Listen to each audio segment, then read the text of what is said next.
It makes you think, what was the point of voting? They give us the vote, they didn't like the votes, they don't want it, no? If we don't come out, I'll never vote, full stop. Remain is a very simple creatures, we just want to remain. Britain is tearing itself apart over Brexit. Democracy's dead. I'm not going to vote, because I voted and it didn't count. This government needs to be honest with the British people, and they're not, and that is a massive problem. 3 years on from the referendum, and Britain still hasn't left. No to Brexit! What happens when the majority don't get what they voted for? We've got open rebellion. It's literally open rebellion against the people. The very pillars of our democracy, government, parliament, the courts, now going head to head. The decision to advise Her Majesty to prorogue Parliament was unlawful. What's at stake if a Brexit deal can't be struck? Is the possibility that that peace is going to be broken by a return to checkpoints? Britain is broken. I'm not sure that everything can be put back together again.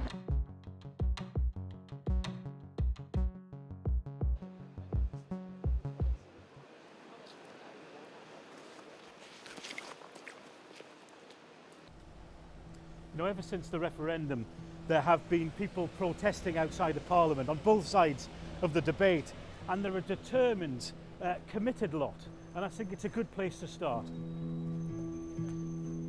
People ask me who I'm going to vote for. I go, I have no idea. Why should I vote? Why should I respect anybody else's vote in the future when they don't respect mine from the 23rd of June 2016? Democracy's dead. I'm not going to vote, because I voted and it didn't count. I'm some sort of second-class citizen who doesn't count. It's so serious, it's more serious than Brexit. Do we have democracy in this country or not? And my understanding is, no, we don't. I understand that a single person might have known what they voted for, but get any two Leave voters next to each other, they're not necessarily going to agree. You get two Remainers together, they're going to agree. We just want to remain. I wanted to know more about the protesters and what drives them to stand here all day.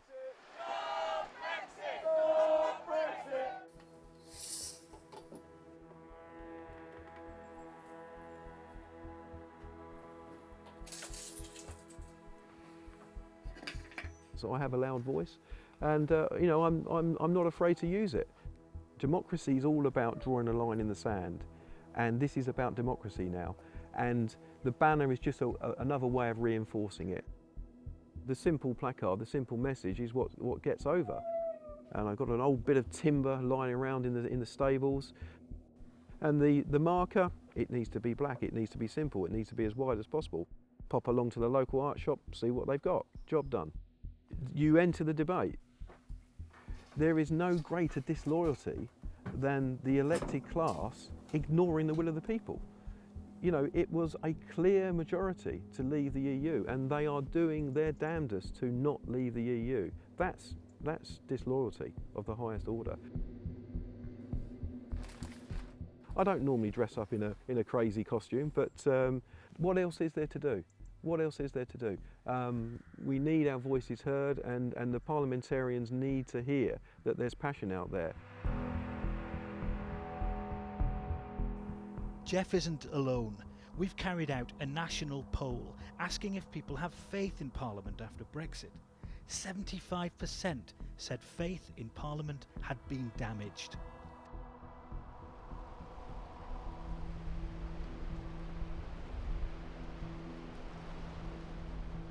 Lot number 207, we have the Docks watercolour picture by B. Curry. Nice one again. Sappy at 5, straight in. 3 away then. 3's with you. Your bid at 3. Any advance on 3? That sense of disillusionment in Parliament is being felt right across the UK.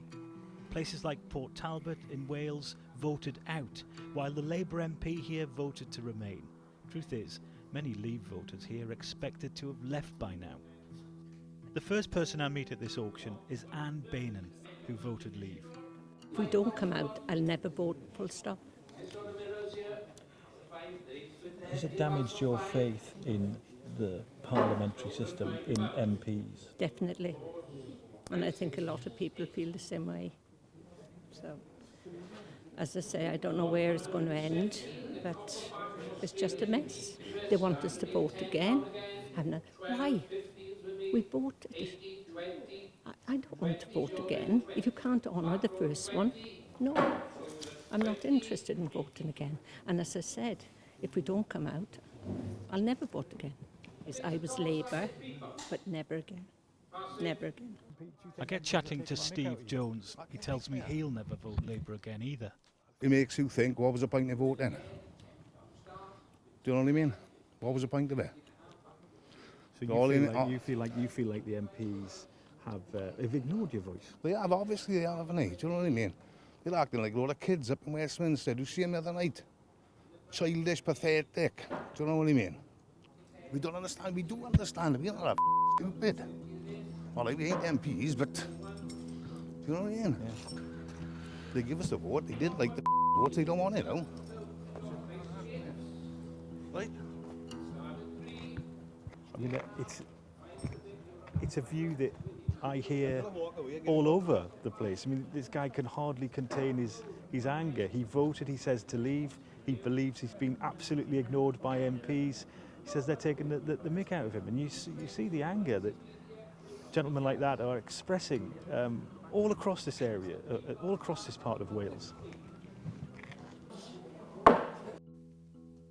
We asked people if they thought their MP was doing a good or bad job reflecting their views on Brexit. Most, 41%, said they thought their MP was doing a bad job, with only a quarter thinking they were doing a good job.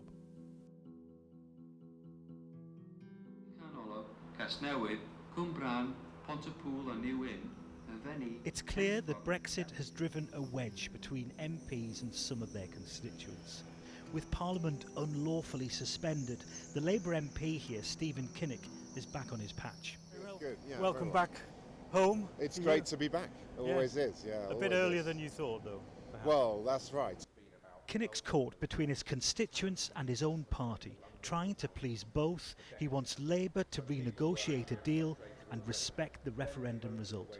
And so I wanted to talk to him about some of the things his constituents had told me. Should they trust you? Well, I think if those who look at the way that the Labour Party has shifted towards the second referendum position will have seen that I have not shifted at all. I am saying exactly the same thing now as I was 3 years ago after the referendum result. And so I hope my constituents will say, well, he is actually prepared to swim against the tide. He's prepared not to go. You don't down have a the choice, road though, of do you? I mean, you've got no choice but to face this community and say, look, my party might be pretty much a Remain party now, but listen, guys, I'm not. I'm with you. I mean, it's a fight for survival for MPs like you. I am saying to you, hand on heart, that even if my constituency had voted Remain, I would be taking the position that I do, because I'm a Democrat and I believe in playing by the rules. I don't think that it's healthy at all for our democracy to pit the people against Parliament in that way, because then it's no longer a debate about policies and about what people stand for. It's about who you are and what is your identity. Much of the anger I saw here in Wales was over Parliament's handling of Brexit. But elsewhere, if Westminster can't get Brexit right, they run the risk of opening up old wounds.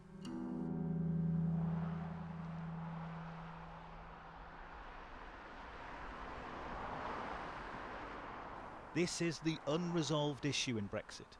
The UK government is under a lot of pressure to come up with an approach to avoid a hard border between Northern Ireland and the Republic of Ireland if the UK leaves the EU without a deal. It's so sensitive here because people know what border checks can lead to. The IRA came into our home. They held us hostage. I grew up with Bloody Sunday and marches and demonstrations. My heroes were the IRA. At midnight, they brought Patsy in here, and he said goodbye to us, and he said, "Don't worry, girl, I'll be home soon, everything will be all right." Our enemies were the loyalist community, and in my eyes, sort of everybody was against us. He was chained to a van loaded with 1,200 pounds of explosives. He was used as a human bomb. At the age of 18, I was approached by somebody I knew to become a Republican activist. And at that time, I didn't hesitate, I said yes. I had to tell my 18-year-old son on the phone that they'd murdered his daddy.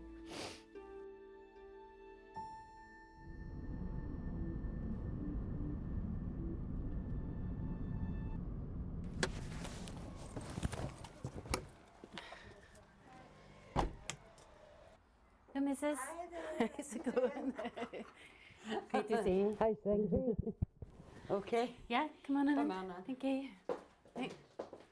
Kathleen and Anne have struck up the most unlikely friendship, and I've come to meet them here. Nice to see you.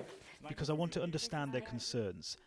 I don't want to go back to having to open my boot and open my bonnet and let them check it out just to go on a visit. You know, and then when you look at the way my husband's death was, the checkpoint was at the border. Do you think enough consideration was given to what on earth's going to happen on the border between Republic of Ireland and Ireland? Absolutely not. I don't think any consideration was given really whatsoever. And even now at this late stage, people in England, Scotland and Wales only know bits and pieces what they've heard in the news. They haven't lived here. They don't know what it's been like.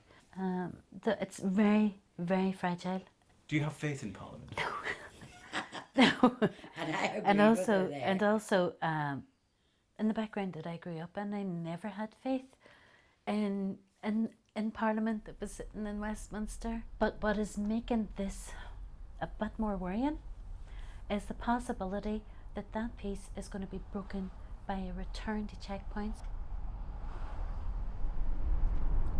Anne and Kathleen, two remarkable women who have first-hand knowledge of what can happen in communities when divisions are put in place, when checkpoints are put in place.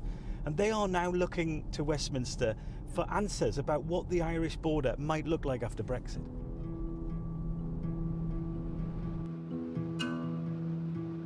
Having voted to remain in the EU, we face now being taken out against our will.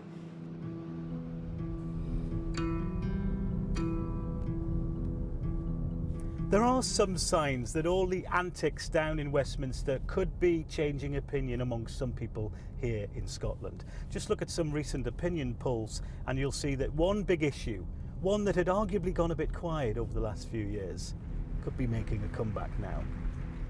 The last 3 years have shown beyond any doubt that for Scotland, the Westminster system is broken.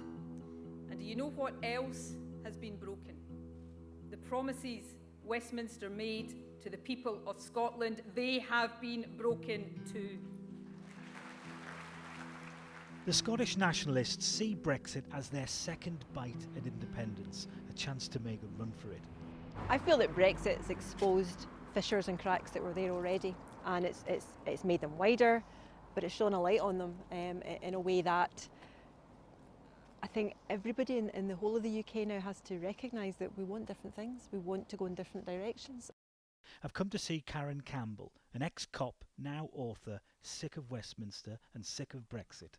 For me in Scotland, what's happening at Westminster probably always was a bit chaotic, but it's shown it up for what it is. It's illuminated it really brightly that, I guess rather than people saying, oh, should Scotland be independent, it's now a case of thinking, what is there left for us in Britain? Why should we stay? What is Scotland's future if whatever way we vote will always be disregarded? And in something as major as this constitutional change, we just have to suck it up and go along with what our larger neighbours south have chosen. With people pulling in different directions, the main political parties are now gearing up for a general election. We asked if an election would solve Brexit. The majority, 53%, didn't think a general election was the answer.